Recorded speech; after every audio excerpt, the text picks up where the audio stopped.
আসসালামু আলাইকুম রহমতুল্লাহ। ইসকনের প্রধান মূল উদ্দেশ্য হচ্ছে তারা বাংলাদেশের মধ্যে দাঙ্গা হাঙ্গামা সৃষ্টি করবে এবং বাংলাদেশকে উত্তাল করার পরে সম্পূর্ণ দেশকে তাদের আয়ত্তে নিয়ে আসবে।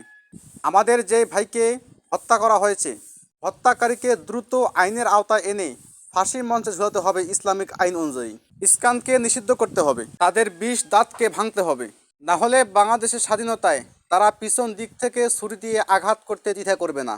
মনে রাখবেন, বাংলাদেশে ১৪ কোটি মুসলমান যদি প্রসাব করে, সেই প্রসাবের ভিতরে ইস্কানকে ডুবিয়ে মারা যাবে।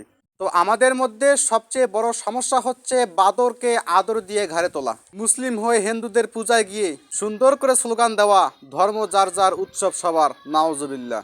মৌলবীদের হিন্দু মন্দির পাহারা দেওয়ার পুরস্কার স্বরূপ ইস্কান কি উপহার দিল? ১৪ কোটি মুসলমানকে তারা চ্যালেঞ্জ করলো, আর মুসলমানদের মধ্য থেকে একটি দল মুর্শিদপুর দরবার আক্রমণ করে মুসলিমদের মাথা ফাটিয়ে মুসলমানের যুদ্ধ শুরু করে দিল।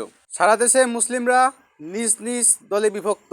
এই সুযোগে বিধর্মীরা বাংলাদেশের প্রতি নজর দিয়ে দেশকে নিজের আয়ত্ত করার চেষ্টা করতেছে। শোনা যাচ্ছে মুর্শিদপুর দরবারে কদমবুসি করা হয়, মিলাদ শরীফ পড়া হয়, কিয়াম করা হয়। এই জন্যে মুর্শিদপুর দরবারকে আক্রমণ করে সেখান থেকে গরু ও ছাগল নিয়ে যাওয়া হয়েছে। তাহলে সেখানে আক্রমণ করে দাঙ্গা হাঙ্গামা সৃষ্টি করে আগুন জ্বালিয়ে দিয়ে, এমনকি মসজিদের মধ্যে পর্যন্ত আক্রমণ চালিয়ে সেখান থেকে গরু ছাগল নিয়ে যে আপনারা কি বোঝাতে চাচ্ছেন? যে মুসলমান নিজে দ্বন্দ্ব করে নিজেদেরকে দুর্বল করতেছেন, আর বাইরে থেকে যুক্তরাষ্ট্র থেকে যেই সংগঠন তৈরি হয় সেই সংগঠন আপনাদের বাংলাদেশে আক্রমণ করতেছে। যেখানে হিন্দুরা কোনো ঈদগাহে আসে না, মুসলিমের কোনো অনুষ্ঠানে এসে তারা বলে না যে ধর্ম যার যার উৎসব সবার। যারা মুসলিমদের উত্তাল করে নিজেদের মাজার ভেঙ্গে দেশের মধ্যে গোলযোগ সৃষ্টি করে দিয়েছেন। কি দরকার ছিল আপনাদের এরকম ফিতনা সৃষ্টি করা? আপনি কি জানেন না, আল ফিতনা তু আসাদু মিনাল কতল?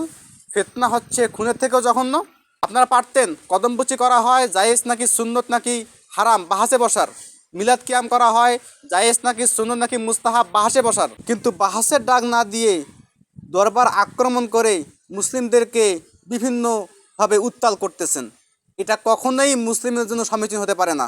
মনে রাখবেন, যুক্তরাষ্ট্রের মধ্যে ১৯৬৬ সালে তৈরি হয়েছে একটি পরিষদ, যার নাম হচ্ছে ইস্কান। ইস্কানের ষড়যন্ত্রের মধ্যে সব থেকে বেশি যোগ দিচ্ছে যারা, তারা হচ্ছে ইহুদিরা। যার কারণে ইসরায়েলের মধ্যে ইস্কানরা সুন্দরভাবে স্বাধীনভাবে তারা দাওয়াত দিয়ে বেড়াচ্ছে।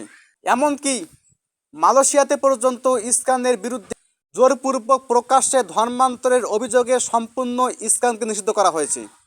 শুধু তাই নয়, চীন, ইরাক, ইরান, আফগানিস্তান, এমনকি সৌদি আরবের মধ্যে সম্পূর্ণ ইস্কানকে প্রকাশ্যভাবে নিষিদ্ধ করা হয়েছে। বাংলাদেশের মুসলমান যদি ইস্কানকে নিষিদ্ধ করতে না পারে, ইস্কানকে বাংলাদেশ থেকে তাড়াতে না পারে, তো বাংলাদেশের মধ্যে তারা আজ থেকে ১০ বছরের মধ্যে আশা করা যাচ্ছে এমনভাবে সম্পূর্ণ বাংলাদেশে তারা উত্তাল করবে, বাংলাদেশ সম্পূর্ণ তাদের দখলে নিয়ে যাবে। আমি সম্পূর্ণ দেশবাসীর কাছে অনুরোধ করব, নিজেদের মধ্যে মারামারি, দাঙ্গা হাঙ্গামা, মাথা ফাটা, রক্তপাত না করে একত্রিত হয়ে বসুন, বাহাসে বসুন।